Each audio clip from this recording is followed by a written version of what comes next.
Hello guys, J Motion Pictures back with another video, and today I'm going to be going over the McFarlane Toys DC Multiverse Shazam Fury of the Gods Wonder Woman here. And this is not a spoiler. It was in the trailer. Maybe it is. They kind of spoiled their own movie. But I think I can play the safe bet that it's from the trailer, so it's okay. Anyway, yes, this is the figure. And originally, basically, if you missed out on the 1984 version, then this is your chance to get this, because it's pretty much the same thing, just different legs. They look better. However, I still have a really huge fear that she is still way too tall, because those legs, even though they are modified, they still look really long. Like, that's her feet, and then that's the leg. So that's pretty scary. However, I can't wait to get this thing out of the box. I've wanted a Wonder Woman from the Snyderverse, or kind of from the DCEU, for so long. On the back, it looks really nice with some comic-type art there. You have Shazam, Fury of the Gods, Shazam, Fury of the Gods, Shazam, Fury of the Gods, Shazam, Fury of the Gods, Shazam, Fury of the Gods, Shazam, Fury of the Gods, and Shazam... Wonder Woman, and that should be it. So let's get this figure open. All right, so the accessories with this figure includes the standard trading card, which looks nice. I feel like it looks too much like a classic Wonder Woman. I mean, yeah, it shares some elements, but I feel like the Shazam one, while giving that illustrated feel, still brought on that movie kind of design, or not movie design, but movie aspects to the card. This just looks a little too comic-ish for a movie Wonder Woman. I think that if it was a different portrait, different pose, maybe not her so far back, kind of close up again like Shazam, I think it could have brought out some more of the movie elements here. But I still really like the card. I like that art style that they did there. That's pretty cool. And then you have the lasso here, which is fun. It's nothing too crazy. I honestly wish it was a little longer. And this was a lot more bigger to stretch onto like someone's body. That would have been really cool. But it's still okay. Then you have the wrapped up version here, which is fine. Nothing too crazy. You do have a really nice texture on the lasso, on the one that's winded up and the extended one, which is really nice. I like that gold casting they did. And then you have a regular DC display stand, which something with me is that I feel like they're getting rid of the actual flight stands, because Black Adam didn't come with one, Shazam didn't come with one, and I guess you could get away with Wonder Woman, but like, still, she's a character who flies. She didn't come with one either. It's just kind of weird. It feels like they're just kind of getting rid of them with the figures, which, I mean, as long as we're getting better accessories. But those were not the only accessories, because she did come with this tiara in hand, which means that, you know, you were only able to put it in her hand. You couldn't... You had to, like, pry the hair apart and everything and wedge it between there, and it still stuck out on the side of her forehead. So it looked so weird and goofy. I don't know why they decided to give it to her as an accessory and not just have it on her head. But what I did was I cut the sides and I glued it onto her head there. So there you go. This is what it looks like. It looks so much better in my opinion. I mean... It looked like the head sculpt. It made the head sculpt worse. Without this, it made the head sculpt look worse. Her forehead looked big, even though it wasn't. And that's not like, it's just for the figure, because I'm so used to Wonder Woman having that. It just made her forehead so much more noticeable when she didn't. However, this figure looks great. It's the same. This is all this, the torso and everything here, the arms.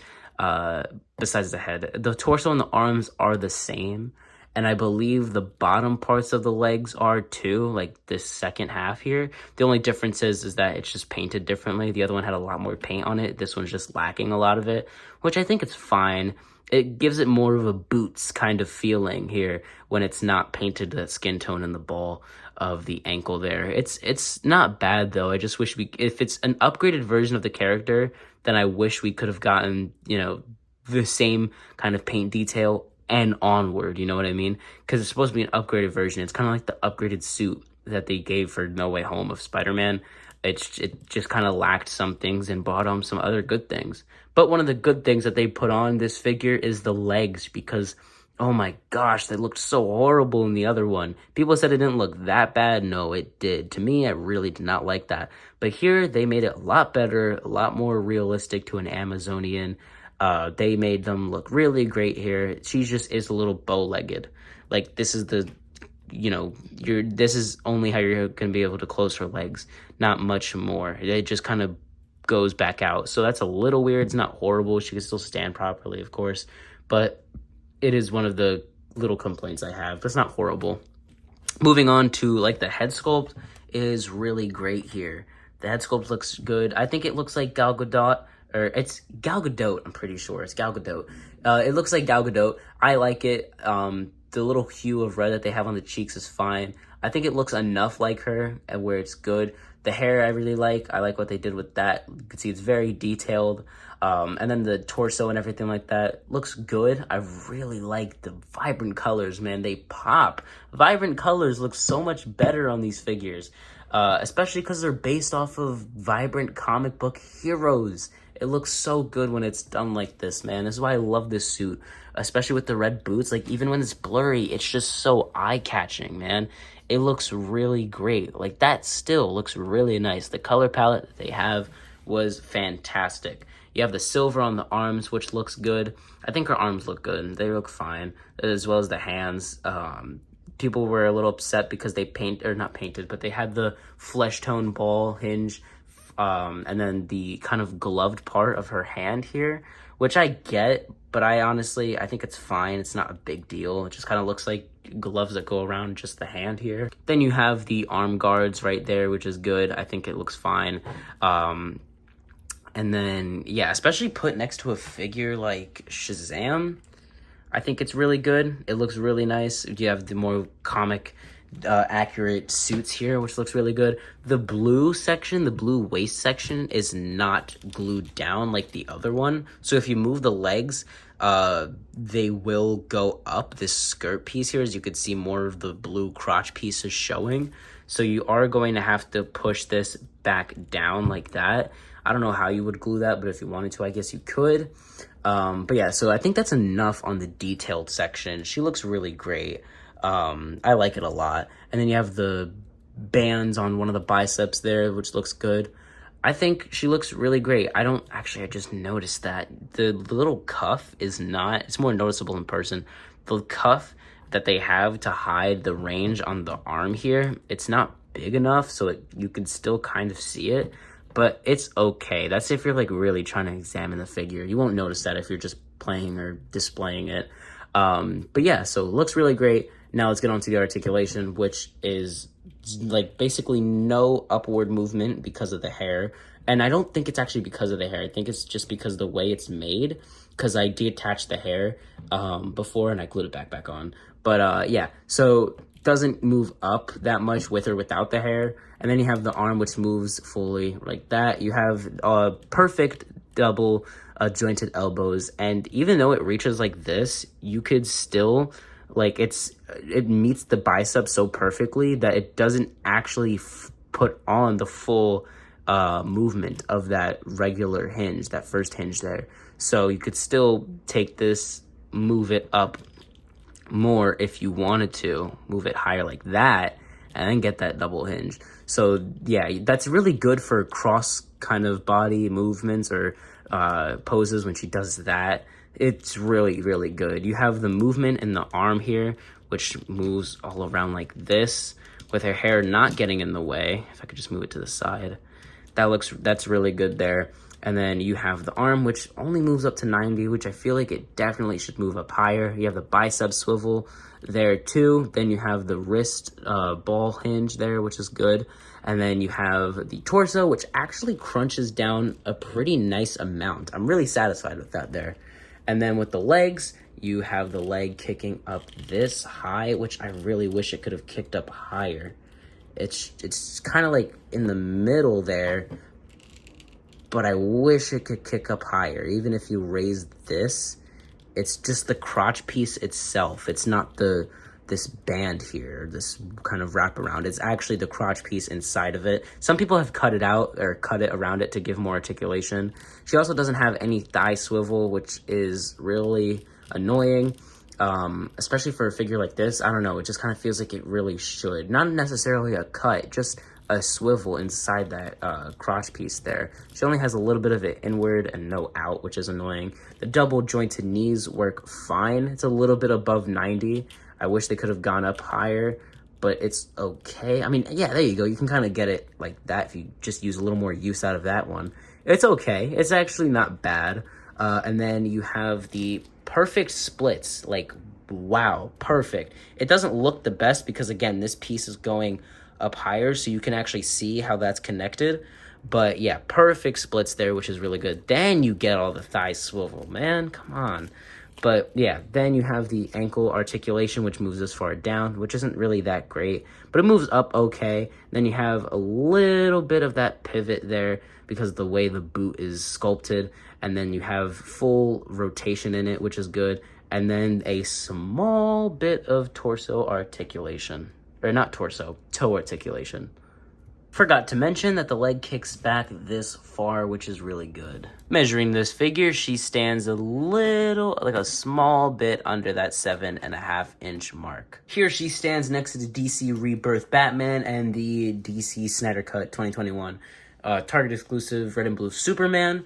And then switching this around, this just makes Batman look so short, like incredibly short. Come on, man. Yeah, and then I kind of want to do this. Let's see what she's like, or they're like next to the Dark Knight Returns Batman. Let's stand him right in the middle. Is he shorter? I think he's shorter. Yeah, okay. Or at least he looks shorter than the DC Rebirth Batman. There's some crazy thunder and raining going on outside, so I apologize if you hear that. Anyway, standing her next to the Ezra Miller Flash. But here they stand next to the Wonder Woman there, and here is the Shazam. And honestly, I think these two look a lot more alike than him and the Wonder Woman. You got the gold boots, the lightning on the chest, mostly red, gold on the belt. Yeah. Here she stands next to the Lex Luthor power suit. Here she stands next to Black Adam. Here she stands next to the DC vs. Vampires gold labeled Joker. And lastly, here she stands next to the Marvel Legends Stan Lee. Alright, so here are my final thoughts on this figure. If you need a Wonder Woman, get this one. This is really great. I like this figure. I love it a lot, actually. This is a really good one. If you missed out on the 1984 one and you wanted one, this is your chance. Definitely get this. This is really great. I really wanted the 1984 one, but those like string cheese legs were so weird, and they got crazy, like overpriced. But yeah, man, this is really, really great. I like it a lot. It would definitely fit in as if it was the normal one from the 2021 Snyderverse, but really great figure. I love it a lot. I really wish she could have came with her sword and shield. I don't know if she uses it in this movie. I haven't seen it. But again, I honestly, I wouldn't mind if we got the sword and shield instead of the lasso accessories. Or maybe if we got one lasso accessory and then the sword and the shield. That would have been really great. However, this is still a really, really great figure. Just keep in mind, this is not included with the regular figure. She does not have it. I don't know why they did that. So, with all that being said, excluding the fact that I glued that on there, this figure is going to get, I'd say, an 8 out of 10. I wish we could have gotten the sword and shield, and also this not being there really deducts points. However, honestly, screw it. I'm gonna give it a 9 out of 10. I'm gonna give it a 9 out of 10 because this is a really nice figure.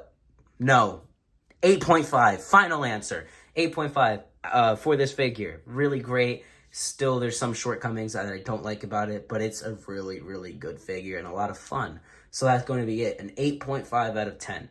That's going to be it. Thank you guys for watching. If you've enjoyed it, please give this video a like. I have a whole series coming up that's going to be with these DC figures. So if you're interested in that, if you're interested in more DC content, then please do me a favor and like this video and subscribe and turn on notifications so you know when more videos like this and future videos come out. You will be alerted when those are posted. And that, again, will be it. Thank you guys for watching again, and I'll see you in the next video. Bye.